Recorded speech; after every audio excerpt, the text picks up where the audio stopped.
bahwa akhlak itu berasal dari kata khalaq. Allah Subhanahu wa taala sebagai pencipta manusia disebut sebagai khaliq.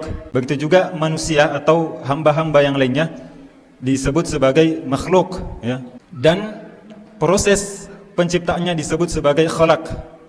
Dan hubungan antara makhluk dan khaliq itu disebut sebagai hubungan akhlakul karimah. Jadi semakin tinggi ibadah seseorang kepada Allah Subhanahu wa taala, semakin dekat dia kepada Allah Subhanahu wa taala, semakin banyak ibadahnya kepada Allah Subhanahu wa taala, maka akhlaknya juga akan semakin baik. Maka siapa yang meragukan ibadah Nabi sallallahu alaihi wasallam, maka Nabi sallallahu alaihi wasallam dari segi kualitasnya luar biasa ibadahnya, dari segi kuantitasnya juga luar biasa ibadahnya, maka Allah Subhanahu wa taala menyanjung Nabi sallallahu alaihi wasallam di dalam Al-Qur'an dengan menyebutkan wa innaka la'ala khuluqin azim, ya, sesungguhnya engkau memiliki akhlak yang sangat mulia.